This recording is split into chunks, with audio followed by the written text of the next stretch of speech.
Hey, kia ora, Helen Brahms here, coming to you live from Sun City in Arizona. Hope you're having a super fantastic, sparkling start to Tune Up Tuesday. Yay! Now, tune up could be anything. It could be tuning up your mindset.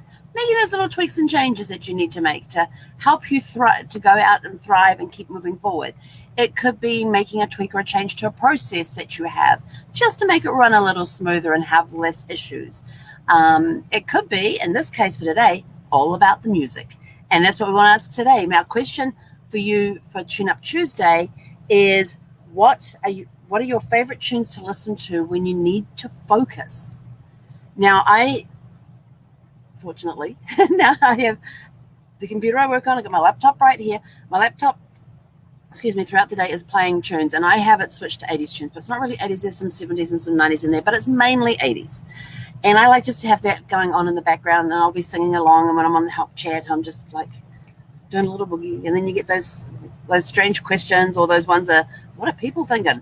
And you just carry on dancing away and singing along with the songs and everything else. But sometimes there's times that I need to focus. When I am writing and I need that focus, or if I'm reading something that, like I'm proofreading something, that's when the classical music comes out. And there is a series, I think it's Baroque, that's really good for concentration. I think it's Baroque. Is it Baroque? I think it is. I'm going to have to go look that one up. But it's really good for concentration and helping you get thoughts on paper, helping you focus. And I'm somebody that's all over the place all the time anyway. So that is really, really helpful for me because it helps me get in that laser focus. When I'm doing research, it's anything goes. But if I'm having to concentrate to read something, or if I'm reading a document that's done in old hand script and stuff from back in the 1800s, I mean, they had some beautiful penmanship back then. And some of them are sort of like, what the hell were they thinking? They need to sharpen their nib or something, the nib on their quill or something. But, and so when times like that, when I need that to have that focus to decipher the handwriting, that's when I'm pretty sure it's Baroque, B-A-R-O-Q-U-E, I think it is. That's going to bug me now. I have to go find out as soon as I'm done with this. But that's when that classical music comes out, because I need that concentration. I need that focus. I need my brain to say, oh, we need to focus on this. All right, everybody stop doing everything. We got to focus. It's basically what's going on inside my head. There's a little party going on in there. And there's times I was like, okay, everybody quiet. We need to focus on this. And that's when that music helps me do that. But for the rest of the day, it's anything goes. And sometimes a lyric in a song can tweak. It might trigger a memory. It might trigger, trigger a memory, and it's like, oh, I gotta go write, and I make a note of it, or it may trigger an idea. So sometimes when you hear a lyric, it may trigger an idea or a memory or something else that's sort of like, oh, that's what I should be looking up. It just reminds you of something. So music to me is very important in my day, because it helps keep me moving, helps keep me going, keeps me concentrated, and all that sort of stuff. I do not play classical music when I'm driving. There is no way in hell am I putting concentrating stuff on, because I got to concentrate enough as it is. And usually if I'm driving the car, music all over the place. And at the lights, we do that little car dancing thing. I actually did a video on that one time, about how long, over your lifespan, how long you spend sitting at a red light. It's actually quite staggering. I'm going to have to go find that one. Okay, I want red light wait time over life. Yeah, it was quite staggering. Something like 6 months or something like that. I'll have to go back and look that one up. See? Music, tell you. So what music helps you focus? When you have to focus at work or on a task or something, and you're into having lots of music playing and stuff, what is the type of music that you want on at the time that you need to focus? Now, into telling your story. Yes. So what time is it? Okay, we've got a couple of minutes. So into telling your story. So your question today to tell your story is, and I totally forgot that yesterday was National Book Lovers Day, or I would have asked this question yesterday. I know. I totally forgot. I didn't have it written down. That's why I forgot. But I remembered this morning. So I figured, okay, a day late, it's not going to hurt. It's a day late. So today's question, yes, and you're already going on Book Lovers Day, it's got to do something with books. Yes. Good guess. Who was your favorite author as a child? When you were a child, who was your favorite author that you loved to read? Whatever books they brought out, you wanted to get the next one in the series. You wanted to da-da-da-da. You know, I loved the Hardy Boys and Nancy Drew. Loved all of those books, read all of those books. There was the Trixie Beldens I read when I got older. Started off, my first serial chapter books was The Famous Five and The Secret Seven by Enid Blyton. And I loved her books. Unfortunately, some of her books have been banned because of the subject matter.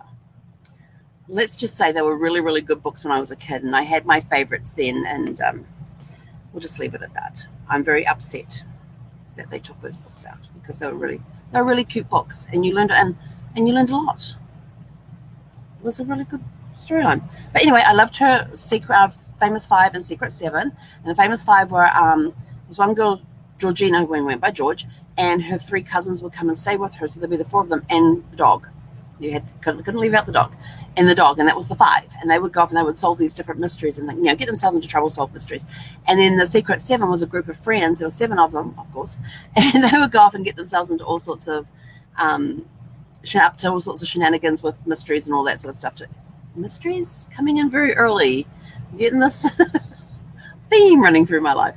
And then later on, it was Nancy Drew and the Hardy Boys and Trixie Belden, and who else was there? Oh, there's anyone I can remember off the top of my head. I don't even remember who wrote those books. Carolyn Keene was Nancy Drew. But I was always looking for the next book. Oh, and Encyclopedia Brown. He was another one. He was a really good one. Because Encyclopedia Brown stories, he was a kid detective. He had his own little detective agency. And he would help solve puzzles for other kids and things. And they would bring in the client and talk about the thing. He would do his investigation. He goes, I figured it out. And then they would ask you a question. Who do you think did it? Or what do you think happened? And so then you had to come up with what you thought the answers were. And of course, the answers are all on the back of the book. But it was good to go through and sort of like analyze now. Okay, what clues did I miss along the way? And then you go back and read the chapter again, because each story was a chapter. And then you go back and read that chapter again and see if you could find the clues. And then you would I'd write down on a piece of paper who I thought it was. Then I'd go to the back of the book and check. And sometimes it was like, yes. Sometimes it was like, what? How? And then you'd read through, because it would not only tell you who it was, it would tell you how they came to that conclusion. And then you go back to the chapter and you'd read through it. So you were actually taking a long time to read a book, because with the Encyclopedia Brown books, you were actually reading a chapter 2 or 3 times and trying to figure out who did it. And then when you found out who did it, then you'd go back and read it again to see, oh, okay, that makes sense now. So it was teaching you to learn that logical process and the analyzing and critical thinking and all of that sort of stuff to come up with the conclusion at a young age. And it was a great way to teach kids those skills. And so I developed those skills early on because I liked reading these mystery books and things. And especially the ones where you didn't find out who did it till the very end. And some of them had little twisty, turny pieces in them. So yeah, it was kind of cool and kind of fun. And sometimes I'd get to the end of the book and go, that's the person who did it? No. But I will tell you later on, there was one book I read, and I've only ever read one of her books because of this. And I was going through and I was going, oh, this sounds like the person it is. Because, you're reading, and this is as an adult reading this book, and I'm reading along in this book, and it's quite a well-known author as well. And I'm reading along this book, and I'm going, okay. And I'm following the clues along in the book and everything else. And I'm like, oh, that's the person. It's got to be this person here. It has to be that person. And you go through, and then a little twist comes. Oh, no, it's not that person. Oh. And you look around and you start thinking back what you read, and oh, no, it's got to be this. And so you keep changing your mind all that. Then you get to the end of the book. Then you get towards the end of the book when they do the reveal, and it's something completely different. And I'm like, where the hell did they mention that person in the book? And so you go back and you read the book again, and there was no mention of that person whatsoever. It was just somebody out of the left field that came in, and they were the one that did it. And I was like, I do not like that. If you are following the clues along in the book and it's leading you in certain directions, and all of a sudden it's all like, no, none of those. We're bringing in this brand new character right now at the end of the book to say they did it. I'm like, yeah, no. So I've never read another one of her books again. Never. Or because of that, I'm like, you get one chance. Some people on some books, when I read them, they only get that first paragraph of the first chapter as to whether or not they're going to capture me for the rest of the book. So I'm tough when it comes to books. I read a lot, and I always have read a lot. I was one of those kids that would go to bed with the flashlight, under the covers, and reading the book, thinking that the covers would cover out the light, and found out that it didn't. But I would do it anyway. I love Bible. I loved to read. I still love to read.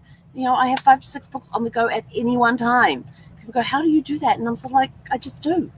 I get so far in it, but there's only a couple of authors that when I sit down to read them, I actually have to schedule time on my calendar to do it, because I know once I start that book, I ain't getting up till it's done.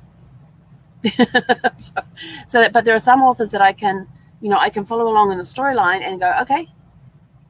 And then and something may have happened. I'm still like, okay, got to think about that one for a bit. So I'll put that book aside while I'm still thinking about that one, and go pick up another book and start reading that, and pick it up where I left off and start reading that. And then all of a sudden, I'm sort of like, oh no, and then I'll go back to the other book, and then I'll pick up another book, and it's just how my brain works. I can't sit and read one book in one go, except for certain authors.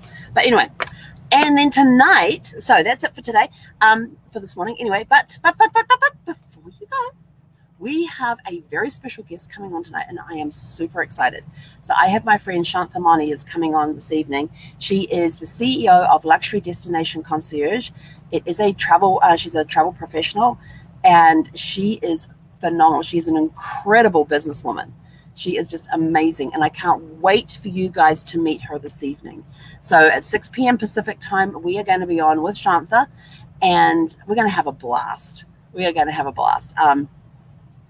Only because I know her and her personality and things, and so we're going to have an incredible time. So if you would like to meet an incredible woman tonight, and hear some amazing hints and tips on things, come join us at 6 p.m. this evening. If you're on my Facebook page anywhere, there is the announcement there for it, and there's a little button on the post where you go get reminder, and it will ding you when it's time to log in.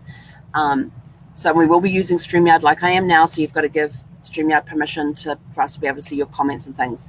So anyway, that'll be at 6 p.m. this evening. We're going to have like a 20-minute interview with her. Maybe 20, 30 minutes. We'll see. Anyway, but I got to run. I got to go get on another call. So have a super fantastic, sparkling day.